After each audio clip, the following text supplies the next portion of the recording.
Mbak, kejadian tadi malam benar-benar kejadian terindah yang pernah aku alami. Mendapatkan keperawanan seorang wanita.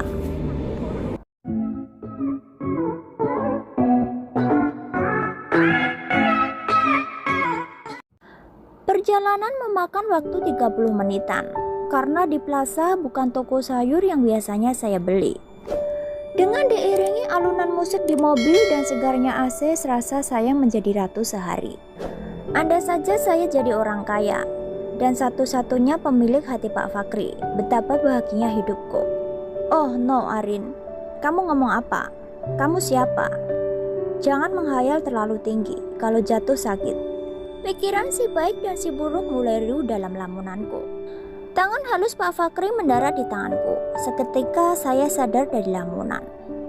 Oh Bapak. Sambil tergagap saya menoleh Pak Fakri. Hai Mbak, kamu lagi ngapain? Lagi ngamunin apa? Bentar lagi kita sampai. Gak apa-apa Pak, jawabku dengan gugup. 30 menit lepas perjalanan, kami berdua belanja barang-barang yang diperlukan. Setelah memakan waktu kurang lebih 1 jam, Pak Fakri mengajakku ke sebuah rumah makan.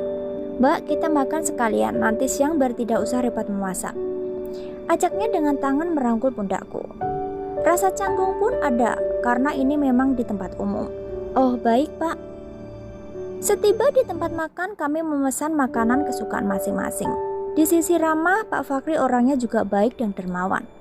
Jadi terserah apa yang saya pesan asal saya suka.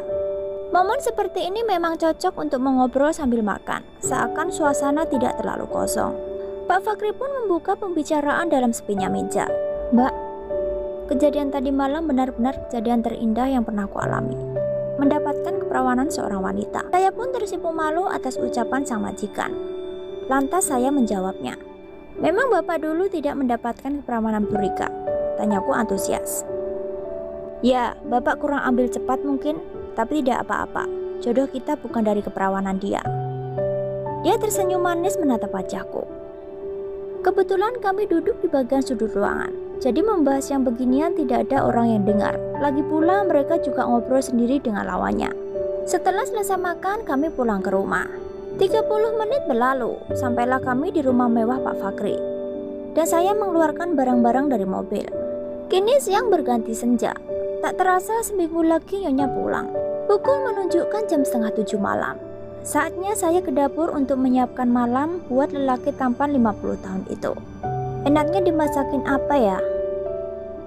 Gumamku dalam hati di ruangan yang penuh dengan barang-barang mewah itu. Saya pun duduk sejenak bersandar di meja yang bisa untuk memantulkan wajahku sendiri. Oh, dapat ide. Lebih baik saya masakkan spaghetti untuk Pak Fakri. Dan kebetulan memang sudah lama banget semenjak keberangkatan si kembar ke negeri The Tree of Lion. 6 bulan yang lalu setelahnya belum sama sekali masak spaghetti untuk beliau. Malam itu kusiapkan bahan-bahan yang akan dimasak. Sekarang saya pun memasak dengan penuh rasa cinta. Ya, karena memang lelaki tampan itu yang mengubahku segalanya. Masak pun menjadi semangat karena dibumbui dengan rasa cinta. Masak selesai, kini spaghetti siap dihidangkan. Kupanggil Pak Fakri untuk makan malam. Kebetulan beliau lagi nonton TV di ruang tengah. Pak, makan malam sudah siap. Ya Mbak, makasih. Beliau langsung berdiri beranjak ke ruang makan. Mbak sini makan bareng lagi sama Bapak. Ia pun menawarkan lagi untuk makan bersama. Iya Pak, jawabku dengan singkat. Saya pun membawa piring sendiri dari dapur. Kugeser kursi untuk memberi tempat duduk. Dibukanya hidangan yang kututupi. Wah, so yummy. Lama tidak masak spaghetti. Gumam Pak Fakri dengan muka sumringahnya. Iya Pak, tadi mikir ide nggak nemu. Akhirnya saya keinget saat terakhir si kembar berangkat lagi ke Inggris. Akhirnya saya masak ini untuk Bapak. Makasih ya Mbak. Jadi keinget anak kembar kesayangan, si Ardi dan Ardan. Ya, meski setiap hari saling komunikasi, tapi kebersamaan tetap beda, hanya sebatas layar ponsel. Kulihat raut wajah lelaki tampan itu berubah semu seketika. Ya wajar, si kembar anak kesayangan dan harus pisah demi sebuah masa depan. Saya mencoba menghibur beliau dari sedihnya kerinduan. Iya, saya tahu Pak apa yang Bapak rasakan saat ini, sama halnya dengan saya. Saya juga harus berpisah jarak dan waktu demi sebuah masa depan. Seperti halnya Bapak, terus mensupport mereka, sama saja kedua orang tuaku juga begitu. Mereka menunggu kesuksesanku. Dan nanti saya pun ketika sudah menikah dan punya anak, mungkin juga merasakan pedihnya perpisahan dengan sang buah hati. Tuturku lembut menenangkan hati Pak Fakri.